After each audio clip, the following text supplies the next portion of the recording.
Olha, eu fiquei muito contente com essa palestra antes, né? Eu senti assim que Deus conduzia a gente para esse momento também. Porque eu devo falar agora sobre a família, o carisma da esperança e a família da esperança. E enquanto aquele senhor falava, né? Eu senti assim que ali está o motivo porque Deus fez nascer a família da esperança nesse tempo, né? E com essas pessoas que precisam tanto da esperança, né? E esses dias, seguindo o programa, e para mim fez muito bem estar presente, né, em cada uma das palestras. Você vai traduzir? Ah, tá. Então, seguindo o programa, né, enquanto eu vinha agora, eu tentava preparar o que falar para vocês, eu vi assim, que o carisma, o que é o carisma, já foi dito para vocês. Quando o Nelson falava da vivência da palavra, né, de como foi forte para iniciar tudo lá na paróquia, a forma como que cada um viveu a palavra, né, inclusive o Antônio, aqueles que começaram também, ele já dizia como surgiu esse carisma. Quando o Frei falava do amor, onde ele estava muito inspirado quando ele falava do amor, né? O amor às vezes é falado de tantas formas, a gente escuta de tantas formas, mas onde a gente falava daquele amor forte, daquele amor que vem de Deus, né? Que não é o amor humano que a gente se depara muitas vezes e às vezes se decepciona tanto, mas o amor que Deus coloca no nosso coração, e coloca no coração de cada um. Então também o Frei falava do carisma. Com outras palavras, ele falava do carisma. Porque o carisma nasce disso. Como que a gente diz que uma pessoa é portadora do carisma da esperança?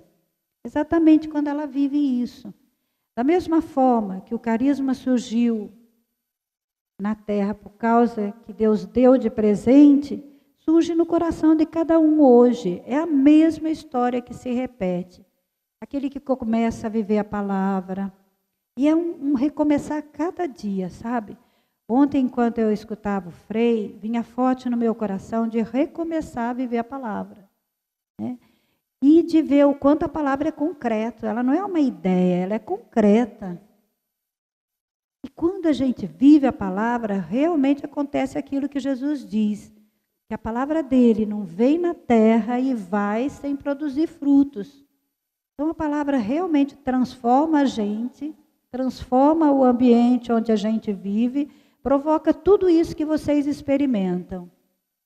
Vocês experimentam na vida de vocês, eu experimento na minha, cada um que vive a palavra experimenta e vai experimentar sempre, né, essa transformação. É uma transformação profunda, tanto mais profunda, quanto mais a gente vive a palavra. E a gente diz assim, né? O Papa diz que a esperança é Jesus. Nós não escutamos isso do Papa? Que a esperança é Jesus. A palavra é Jesus. Quando a gente deixa que a palavra viva dentro de nós e vá tomando conta do modo da gente pensar, do modo da gente agir, a gente vai se tornando outro Jesus. E a gente vai se tornando esperança. Esperança para o mundo. Então, na raiz do nosso carisma está a palavra. Alguém quer ser portador desse carisma, ele não foi dado só para o Frei, para o Nelson, para a Lúcia ou para qualquer outra pessoa. Ele é dado para cada pessoa que hoje se coloca na disposição de viver a palavra. Então, é a palavra que faz com que Jesus viva dentro de nós. E se ele vive, a esperança vive. E a palavra é que torna o nosso amor fecundo. Não é as coisas que a gente lê em romance, em poesia, é a palavra. Quando a gente vive a palavra, o nosso amor não é um amor humano. É um amor capaz de produzir frutos como Jesus fez na terra, capaz de salvar, capaz de redimir uma pessoa, de curar uma pessoa, mas só pode ser o amor de Jesus. Nós não temos esse poder. A bondade natural, aquele jeito de querer ajudar, não produz os frutos que a palavra de Jesus produz.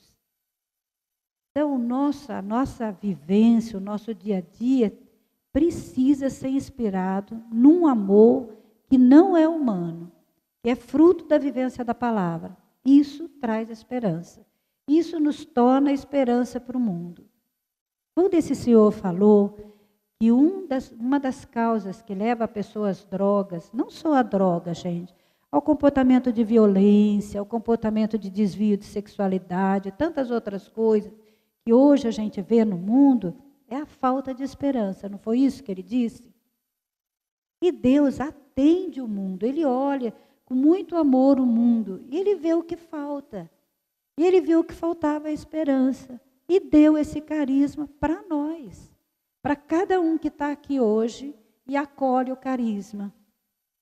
Então a esperança veio no contexto de quem usa a droga, veio primeiro no contexto da paróquia, mas depois, principalmente, ele demonstrou assim, com força os seus frutos através daqueles que usam a droga e são capazes de dar uma revolução, uma guinada na sua vida. E às vezes, quem não perdeu tudo não consegue dar. Ou se dá, diz que é por causa disso, por causa daquele outro, e não consegue, como cada um dos meninos que vem dar o testemunho, atribuir a palavra de Deus, ter essa humildade de dizer, foi a palavra de Deus, foi Deus. Então o carisma é a esperança, mas é a esperança vivida através de cada um. Não é uma coisa que circula, é uma coisa que se encarna em nós. A esperança vai ir para frente se mais pessoas aderirem a esse carisma. A esperança é como carisma nosso, né? E para isso, gente, existe a família da esperança. A família da esperança, ela surgiu porque, assim, tinha várias pessoas que, como vocês, né, se dedicavam aos outros, viviam a palavra, tentavam amar com esse amor divino, se doavam. O amor leva a uma doação concreta. Quando eu escuto vocês dizendo que foram para os presídios, que dão sopa nas ruas, que visitam os ex que estão recaídos, eu vejo ali o amor, né? O amor transformado na doação, na vida. Então, a família da esperança nasceu porque tinha muitas pessoas que viviam dessa forma. E a igreja, ela olha com amor muito paternal aquelas coisas novas que nascem. E quer preservar essas coisas, quer que elas fiquem também para o futuro. Então, muitos bispos questionavam o Frei, mas como vai ser com esse povo, né, que deixou estudo, que deixou casa, que deixou tantas coisas para viver e se doar assim? Como vai ser? Depois um padre, o padre Haroldo, falou para o Nelson, olha, Nelson, se você quer que dure pouco tempo, faça as coisas debaixo da árvore. Se você quer que dure muito tempo, precisa criar estruturas. E a família da esperança é como se fosse uma estrutura da parte da igreja para com cada um de nós. Ela insere aqueles que vivem essa vida dentro de uma estrutura é um nome pobre, mas dentro de alguma coisa que ela cuida, que ela olha, que ela ama, que ela acompanha. E para nós é a família da esperança. A gente se encaixa na família da esperança. É diferente da fazenda? É. A fazenda é um voluntariado, né? Que a gente faz, que a gente ama. Aqueles que fazem a recuperação sempre vão ter a fazenda dentro do coração, sempre vão encontrar felicidade quando vive aquilo que aprendeu aqui, entendeu?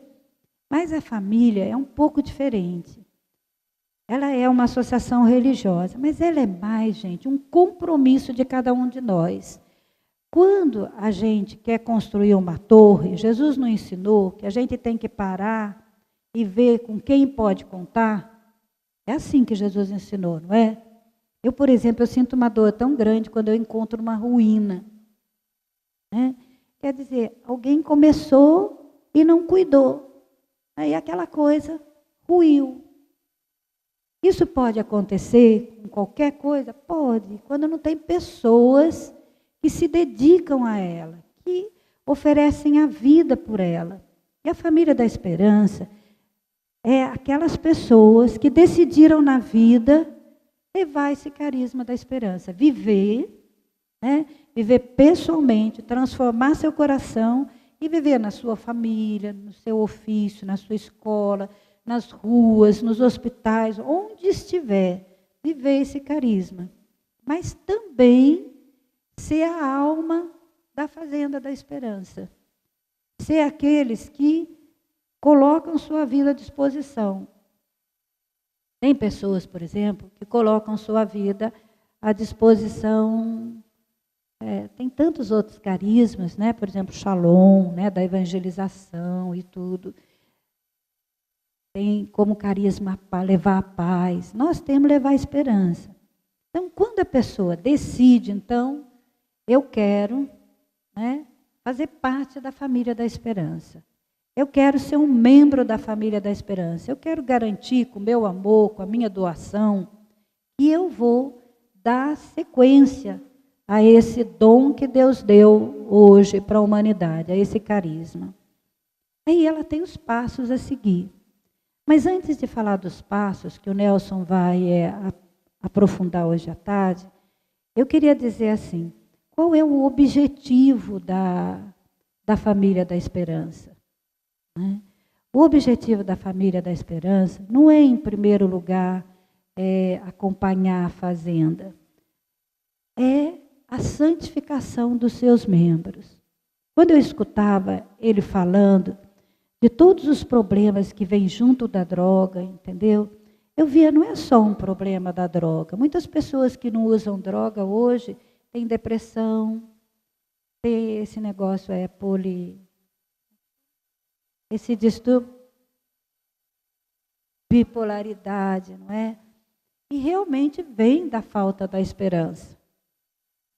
Então, Deus precisava mandar um carisma forte, que é a esperança, mas precisava que as pessoas que portam esse carisma queiram ser santos. Não queiram ser mais alguém que trabalha numa entidade filantrópica. Queiram ser santos. É um desafio para cada um. Não pode entrar na família da esperança quem não sente isso forte no coração.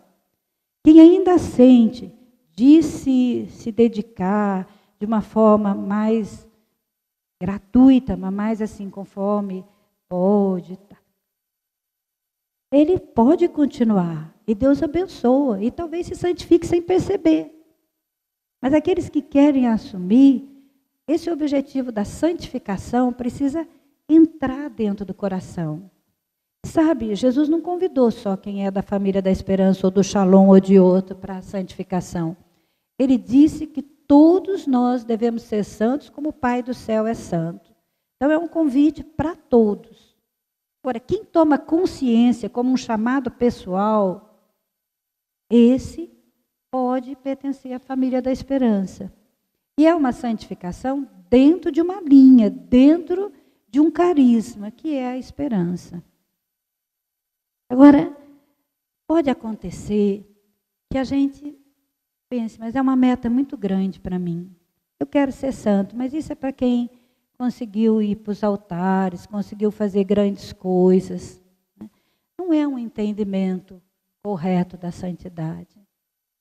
Por exemplo, eu digo para vocês, uma coisa que me ajuda muito a acreditar na santidade é saber que cada vez que eu vivo a palavra, Jesus está em mim e eu sou santa. E se eu conseguir viver a palavra, muitas vezes, o dia inteiro, eu sou santa naquele dia. e no outro, e no outro, recomeço cada dia. E a santidade vai habitando dentro de mim, porque a santidade é Jesus. Mas ainda vem aquilo, mas é muito difícil, porque hoje são muitos os convites, muitas as coisas que podem tirar a gente de um caminho de santidade. E a nossa santidade é no meio do mundo. E no meio do mundo que traz as marcas do pecado muito forte. Então, como ser santo nisso? Né? Aí, gente, eu vi. Está muito rápido, é isso? Eu li essa semana eu não sei como que chama, mas uma carta do Papa, né, sobre a misericórdia. Para ser bem sincera, eu li só uma parte, eu não consegui ler toda. Mas ontem, quando o César dizia que o GEV é a expressão dessa misericórdia, tanto na própria vida como na sua missão, eu pensei, mas é verdade? É verdade. Né? O GEV é uma expressão da misericórdia de Deus, tanto na própria vida, porque podem testemunhar a misericórdia de Deus de uma forma muito forte, né? Como na forma que eles podem agir e que eles agem na vida deles. E daí eu fui ler um pouco sobre essa misericórdia. E daí diz assim, que no mundo de hoje, né, tão cheio de todas essas misérias que eu não preciso nem dizer, né, Deus se aproxima do homem através da misericórdia. Desse amor que vai além da justiça. E que é misericórdia. Desse amor que se revelou assim no modo como Jesus agiu na vida dele.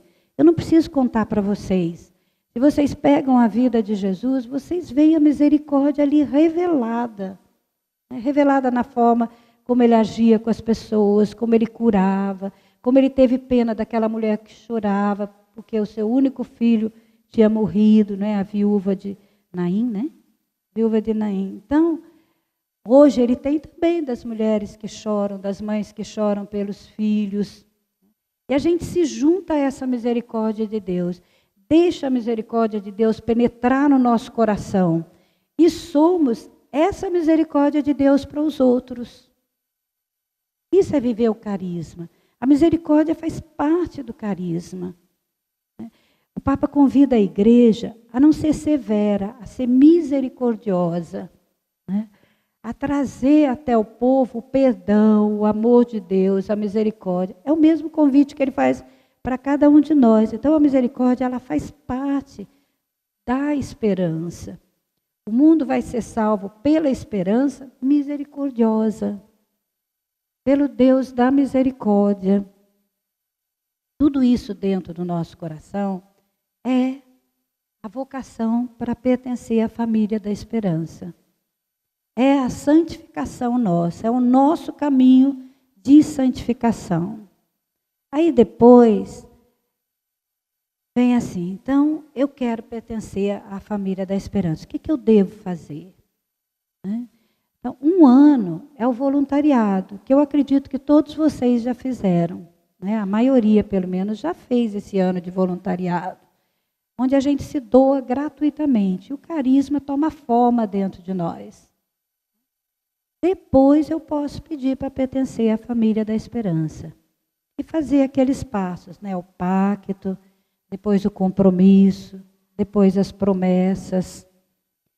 E eu sinto de dizer hoje para vocês de um desafio maior ainda, porque hoje o Nelson vai falar à tarde do voluntário da esperança, do operário da esperança. Mas eu queria dizer um desafio maior ainda, sabe, gente? Quando a gente começa na família da esperança, a gente pode ter várias medidas, entendeu? Para você pertencer à família da esperança. Mas você pode mirar alto, você pode mirar uma consagração. Né? Como se dá a consagração na família da esperança? Consagração na família da esperança se dá através das promessas, que é o terceiro passo que é feito. Tem o pacto de no mínimo 1 ano, compromisso de no mínimo 2 anos, e a gente faz a promessa. Aí é a consagração. O que seria essa consagração, né? Primeiro é a confirmação do batismo. No batismo a gente já faz uma consagração.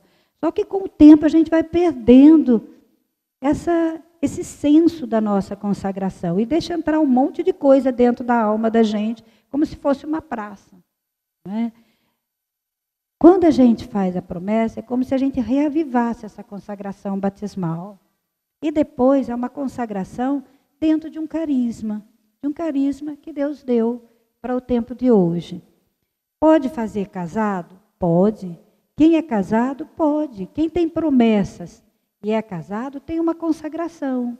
Reavivou esse batismo dentro e se dedica. Ele, quando a família também adere, sua família, não é? A família da esperança, como um consagrado. A outra consagração, que daí é um chamado de Deus também para a vida civil, não é? É a consagração que a gente faz através dos votos. Aí é um passo a mais, não é para os casados, daí é para quem é solteiro. E eu queria dizer a vocês, gente, que esse passo, ele é pedido para muitas pessoas. Mas hoje, a falta de compromisso faz com que a gente não escute. Faz com que a gente não escute aquele pedido de Deus para a gente se dedicar só a Ele. Sabe? Para a gente deixar de ter uma família, deixar de ter filhos, para ter todos os filhos que Ele manda. Esse passo a Lúcia deu, Juliana, que muitos conhecem, deu, muitos dos meninos deram, Marcelo. Marcelo veio das drogas, gente. E quando ele estava com 5 anos de recuperação, 5 meses de recuperação, ele sentiu esse chamado de Deus. E só que a falta de compromisso de hoje em dia faz com que a gente não escute. O medo de assumir compromisso e depois talvez fracassar, né, faz com que a gente não escute. Mas a gente não precisa ter medo, porque Deus chama e garante a nossa vocação. Eu tenho 65 anos. Se Deus não garantisse a minha vocação, eu também não estaria mais aqui. Foi Ele que garantiu. Então eu queria dizer que esse tipo de consagração, Deus chama muitas pessoas. Quem é pai e mãe deveria pensar isso quando educa os filhos. A gente, quando educa os filhos, talvez pense, eu quero que ele seja médico, eu quero que ele seja isso. Mas pensa também que Deus pode chamar ele para essa vida de consagração. Talvez não haja tantos consagrados, porque a família esquece que pode também, não é que vai forçar a pessoa, entendeu? Mas pode também rezar e preparar de alguma forma, deixando, ensinando essa vida para o filho, entendeu? Para também uma vida de consagração. Nas fazendas, vocês veem a importância de um consagrado celibatário, não vê? Lógico que é importante a vida do consagrado que é casado, porque leva essa realidade que a maioria dos meninos vão viver depois. Mas o consagrado celibatário, ele pode ficar disponível 24 horas por dia. Né? Exatamente como o Antônio pediu, como uma presença de Deus 24 horas por dia. Eu queria dizer a vocês que também essa é uma vocação que tem dentro da família da esperança. Eu posso ser um consagrado celibatário, né, com votos, dentro da família da esperança. Eu queria deixar esse desafio para as famílias, de terem presente isso. Tem família que não quer. E fala, não, meu filho ser padre, ser freira, ser consagrado, não. Mas é o caminho mais bonito que ele poderia percorrer. Que traz graças para a família, sabe? Eu, quando me consagrei, eu tinha certeza da reciprocidade de Deus. Eu sabia que a minha família Deus ia preservar. Mesmo se eu tenho vários problemas na minha família, eu tenho certeza que nem que seja no último momento, Ele vai cuidar dos meus. Como cuidou do meu pai, da minha mãe, eu vi, eu sei da minha história. Né? Ele vai. Então, é uma coisa muito linda a consagração. Tanto casado como celibatário. Aí eu queria deixar esse desafio para vocês. Quem não tem filhos, pode rezar por essa vocação tanto dos casados como dos celibatários. Quem tem filhos, reze para que eles sejam um deles, tenha a generosidade de deixar ser. E para os que estão em discernimento, eu quero dizer, não tenham medo. Não façam parte dessa geração que tem medo de compromisso. Porque é o compromisso que nos faz feliz. É o compromisso que traz um retorno. Quem casa assumiu um compromisso, gente. Casamento também é um compromisso, que cada vez precisa ser levado mais a sério. Né? Então, hoje eu queria falar da família da esperança. Eu não sei se deu para entender muito bem, mas o Nelson hoje à tarde, ele é muito mais didático do que eu, né, Nelson? O Nelson pode depois esclarecer hoje às 4, né? E daí eu só queria dizer mais uma coisinha ainda, se o tempo dá. É que, para o GEV, é muito importante pertencer à família da esperança. Sabe por quê? Vocês têm uma missão árdua. Né? E quando a gente está unido numa família espiritual, que a igreja está acompanhando e dando graças, tem mais força. Tem mais sentido, entendeu? Se dentro do seu coração tem essa vontade de se santificar, você não vai parar nos fracassos, em todas as coisas que podem acontecer na vida do Geve, como acontece na minha, como acontece na do Frei, do Nelson, da Lúcia, entendeu? Nos fracassos, nas dificuldades, porque você vai estar olhando para Deus. Você vai ter escolhido Ele como tudo da sua vida. É mais ou menos isso. Eu queria deixar como... Isso é a família da esperança. Obrigada, viu?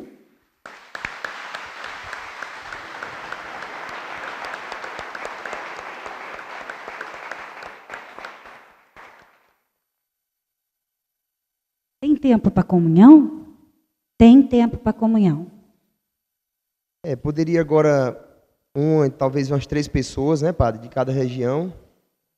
Bom, vamos seguir aí o Espírito Santo. Né? Umas 2 pessoas aí que pudessem, 2 minutos, né, cada uma, para partilhar um pouco esse momento. Pode ser da região do Cono Sur também. 1, 2, Cono Sur. Vamos.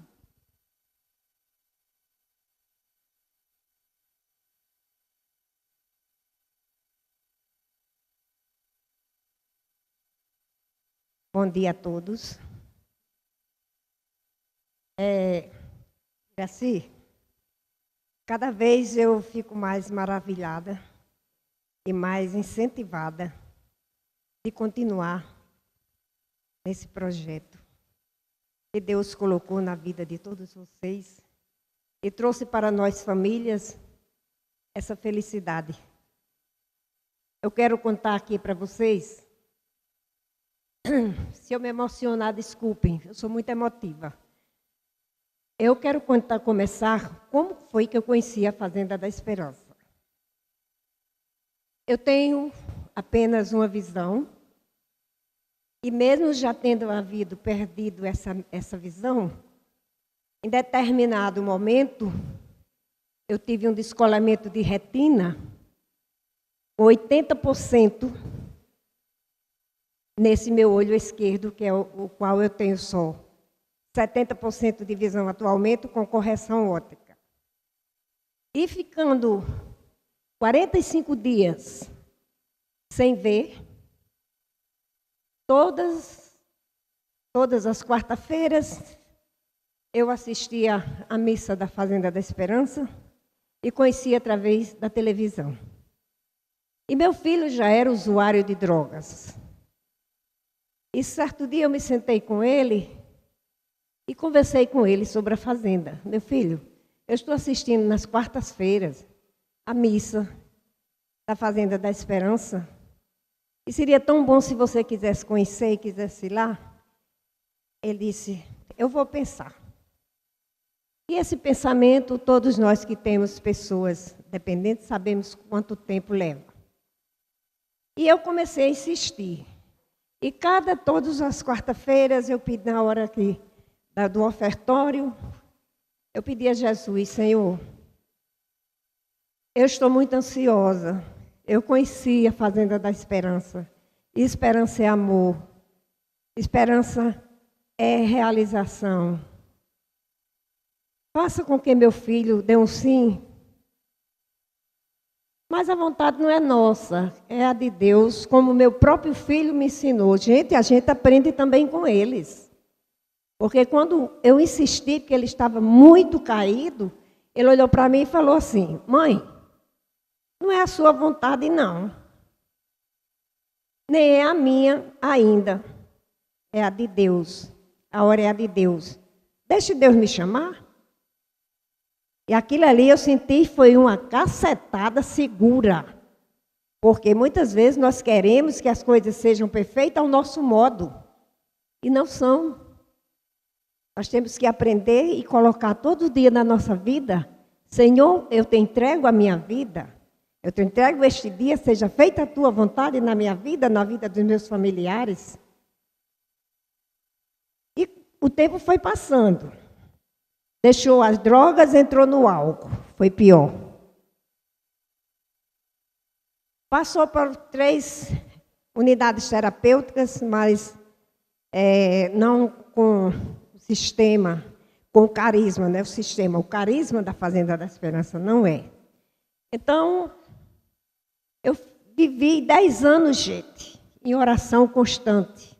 Madrugadas a fios.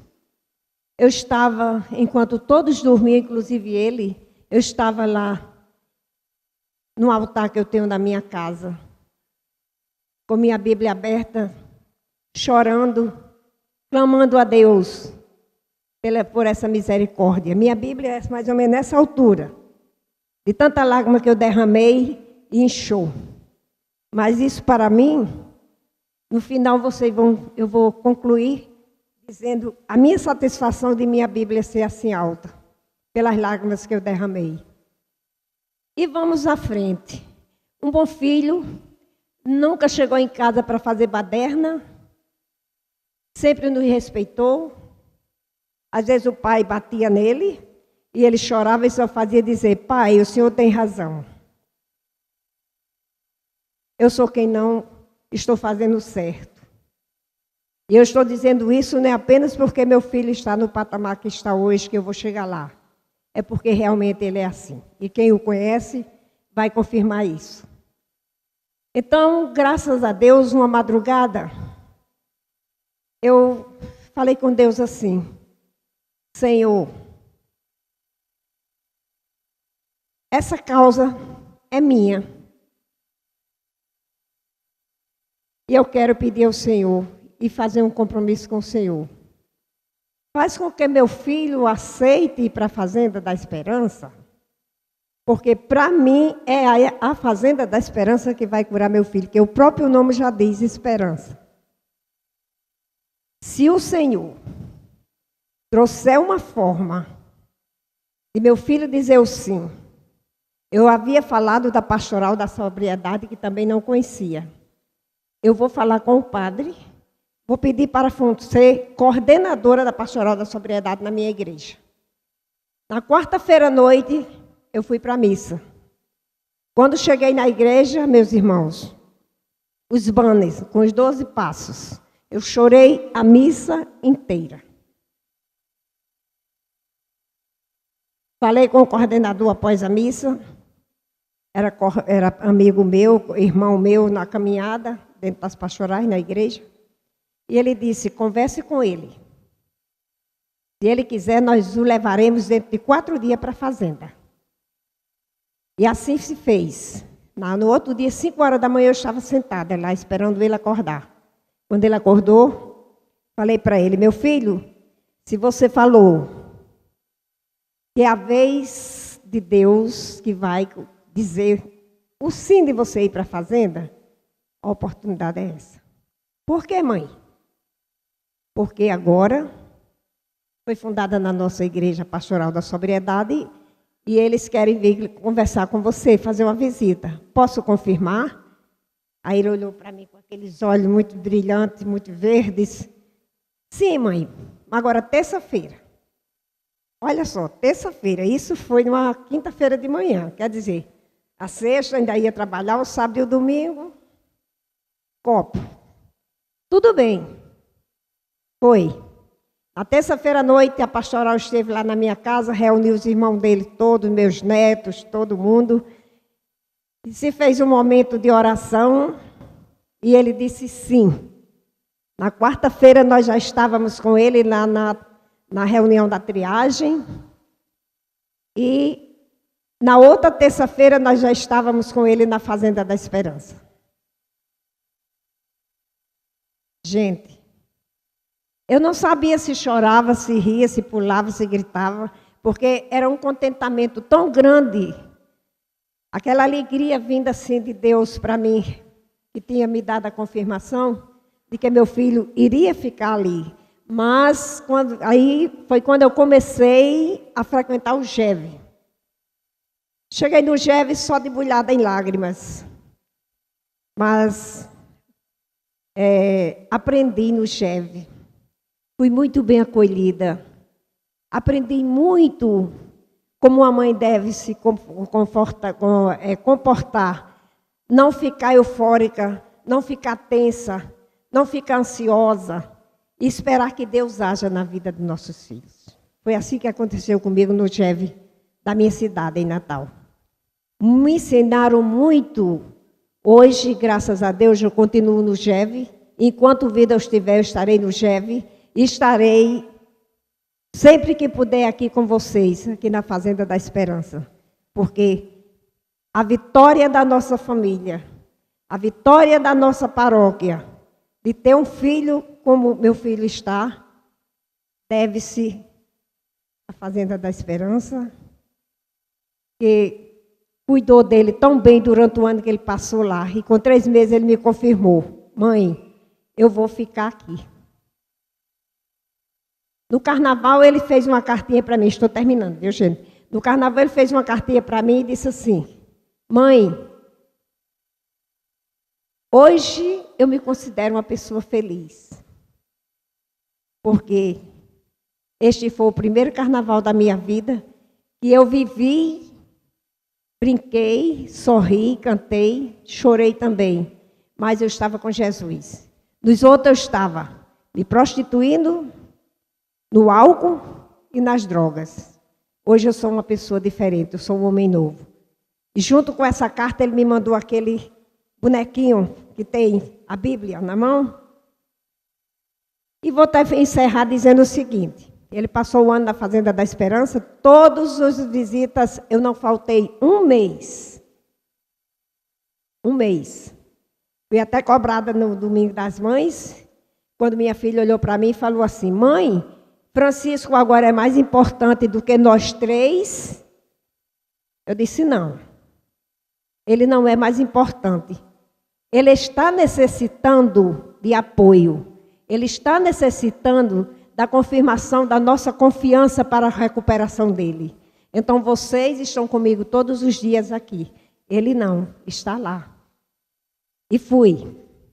Resultado, passou o ano, foi para casa. Passou um ano em casa, mas a gente sentia que ele não estava bem. Todas as vezes que César e depois Júnior falava que estava necessitando dele da fazenda, ele ia. Trocava o serviço, falou com o assistente social, eu falei com ele: fala com o assistente social que você precisa disso, conta a sua história. Ele contou e ela aceitou. Não se preocupe, todas as vezes que precisar você vai. Resultado: naquela festa em Fortaleza, quando ele foi para, como é o nome mesmo? Geraldo? Daquele que foram dançar uma apresentação. Jean Rose, né? Ele estava lá. E quando conversou com Nelson, e Nelson disse: irmãozinho, nós vamos ver o que vamos fazer com você. E sim, aí ele já tinha dito a mim: mãe, eu não me acostumo mais aqui fora. Eu disse: o que é que você quer? Quero ir embora ser voluntário na fazenda. Mas existe um problema. O que é, meu filho? Mãe, meus 2 filhos. Eu disse: olhe, quem pega no arado não olha para trás. Você quer ir? Sua mãe está com você para o que deve é. Fique tranquilo que eu assumo os seus filhos financeiramente e o que eles precisarem de amor, de conselho, de tudo que ele precisar, eu estarei ao lado deles. E continuo, graças a Deus.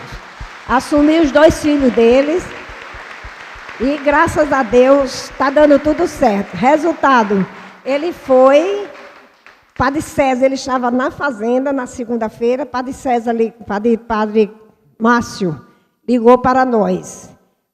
Não deixe o Francisco comprar passagem para Manaus, porque ele vai para a Serra e Espírito Santo.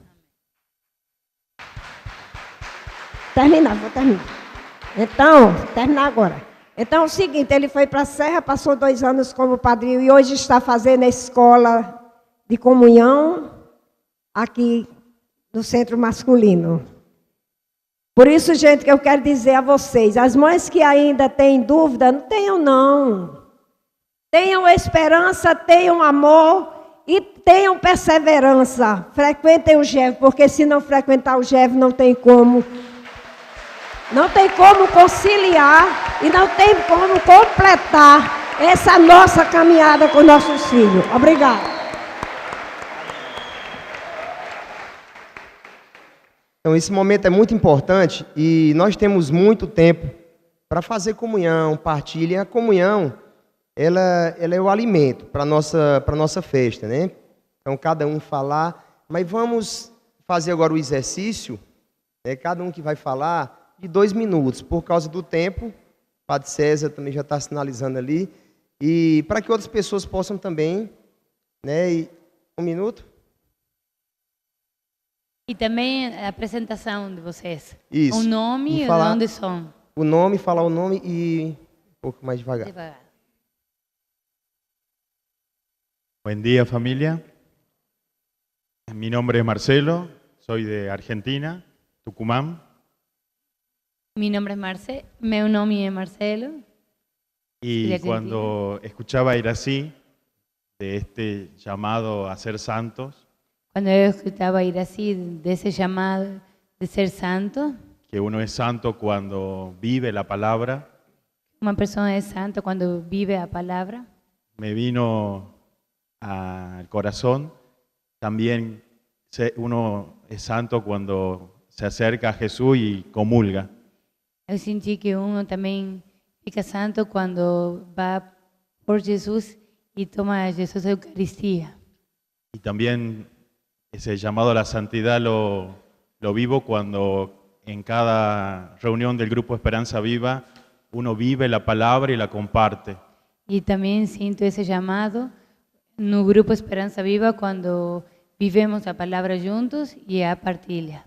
Siempre compartimos en el grupo que cada vez que uno abre su corazón está comulgando. O sea, es Jesús que está en medio cuando compartimos las experiencias concretas de la palabra. Também sentimos a presença de Jesus no meio de nós, no grupo GEV, quando compartimos a palavra, nessa experiência. Y yo quería compartir una experiencia del mes pasado de la palabra de vida. Me hice todo para todos. Eu também queria compartilhar uma experiência da palavra de vida do mês passado. Me fiz tudo para todos. Con un hermano del grupo que quedó huérfano, con problemas de adicciones Como y mi estaba alejado del grupo. Como um irmão do GEV, que não tem pai ou mãe, e ele não estava participando do GEV. Un sábado iba yendo a misa Um sábado, indo para a missa, y me acordé de él eu lembrei dele. y sentí que mi misa era ir a buscarlo. E eu senti que a minha missa era ir para procurá-lo ele. Golpeé su puerta, su casa, Bati na porta dele y luego de unos minutos él apareció recaído. e ele apareceu recaído. Y cuando lo vi, sabía que era Jesús abandonado que necesitaba de mí. E quando eu olhei para ele, eu senti que ele era Jesus abandonado e que ele me necessitava. Y en ese momento, cuando la escuché ir así, sentí que ese momento era un momento de santidad. E nesse momento, quando eu escutava ir assim, senti que Esse momento era meu momento de santidade, porque estaba viviendo la palabra. porque eu estava vivendo a palavra. Amén.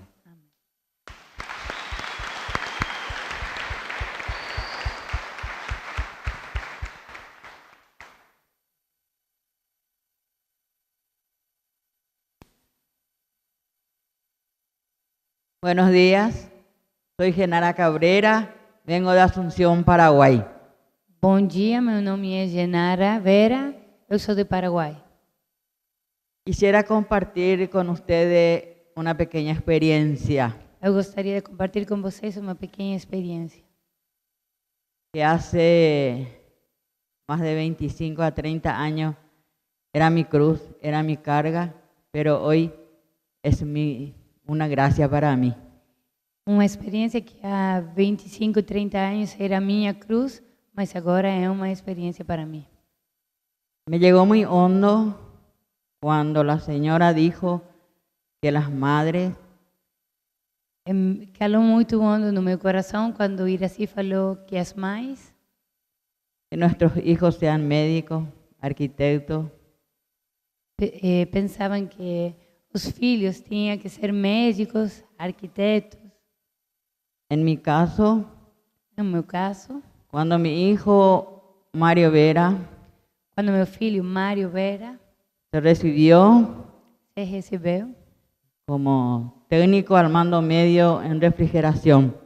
como técnico de refrigeração, En ese entonces yo trabajaba en una empresa de aire acondicionado nesse momento eu trabalhava em uma empresa de ar condicionado.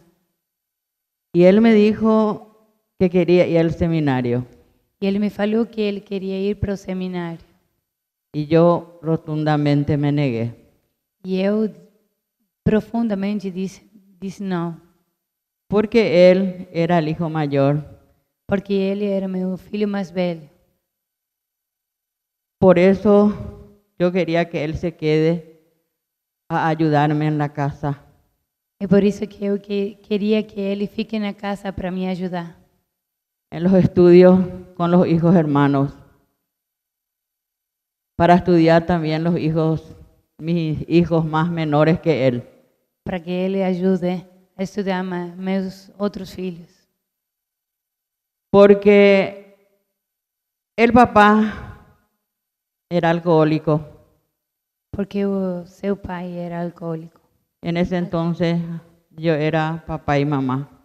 E nesse momento eu era a mãe, o pai. Y él era mi esperanza Ele era minha esperança para ayudarme en la casa, en los gastos, en los estudios de los hermanos. para ajudar-me na casa, com os estudos e com meus outros filhos. Y le prohibí. Yo le dije, no, E eu disse para ele que não, te quedas en casa, você fica na casa, me tenés que ayudar. você me tem que ajudar. Y bueno, él se quedó, E ele ficou, trabajó, trabalhou, me ayudó muchísimo. me ajudou muito. Y yo era una persona muy orgullosa, Yo muy estaba- soberbia. Eu estava muito orgulhosa de ele. Cheia de soberba também.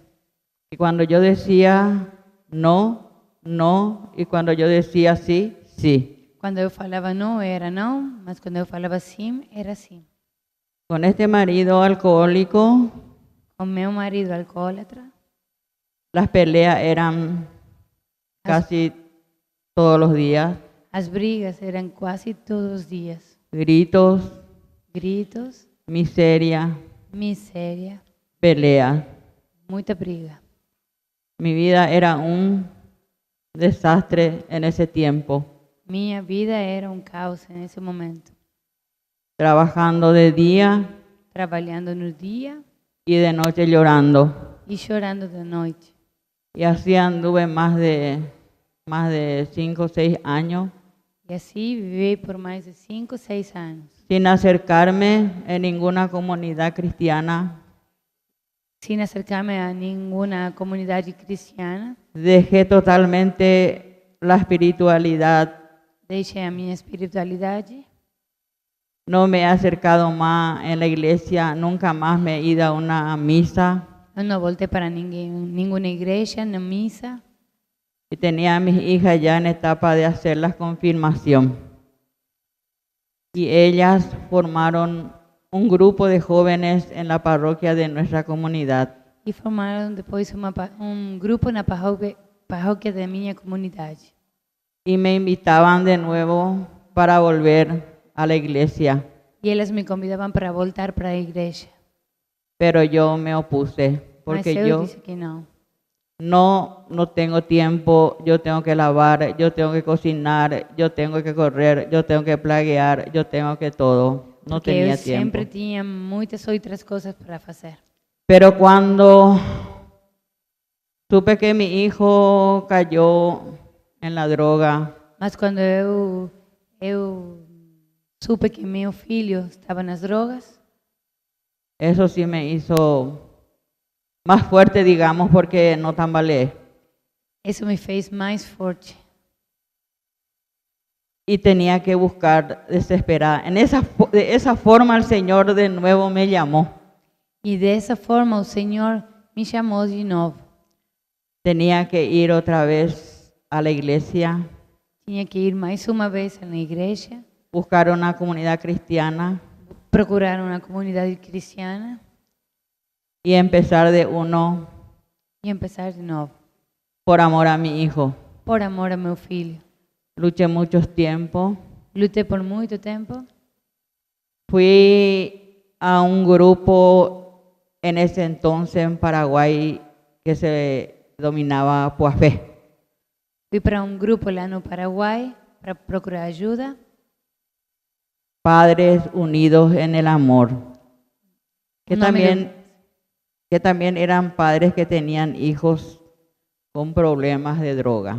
Um grupo que tinha filhos com problemas de drogas também. Tuve que ir ahí, pero me quedaba lejos de mi casa, muy Ay. lejos. Mas o grupo ficava longe da minha casa. Y me acerqué a otro grupo que es de la Renovación Carismática, en donde nací de nuevo. Depois eu cheguei para o grupo da Renovação Carismática, onde eu voltei a nascer. Y a través de las oraciones, y digo siempre ahora que Dios me amó siempre, siempre se ocupó de mí, aunque yo nunca le daba importancia. Deus nunca se esqueceu de mim, mas aunque eu não lembrava de Ele também. Hasta hoy estoy en ese movimiento y mi hijo siempre me acompañaba, Meu filho sempre estava ali comigo, no porque quería cambiar, sino por el miedo. ele não queria cambiar, mas por medo. Entonces, conocimos el grupo Esperanza Viva a través de la hermana Regina. Então, nós conhecemos o grupo Esperança Viva através de uma irmã de Argentina. Y fuimos a ese grupo, supimos de las facendas. Entonces mi hijo aceptó internarse en la facenda. Então, conhecemos a Fazenda de Esperança e fomos para aí com meu filho. Vino en La Paloma, en Paraguay, Canendiyú. Foi para uma fazenda em Paraguai. Pero yo no perseveraba en el grupo de la familia de Esperanza Viva. Mas eu não ficava no grupo do GEV. Y él a los 6 meses tuvo que salir, recayó. Quando ele Recayó muy saiu há mal. 6 meses, ele recaiu. Entonces tuve que volver a insistirle que vuelva a internarse y volvió él. Hoy por hoy estamos perseverando fuertemente con mi hija Dionisia en el grupo de la Esperanza Viva, porque ahí también nosotros le damos esa fuerza a nuestros hijos en su caminata. Y doy gracias a Dios por la vida de mi hijo y de mi marido, porque son mis dos amores. Por ellos conocí al Señor. Y Amén. muchas gracias. Amém.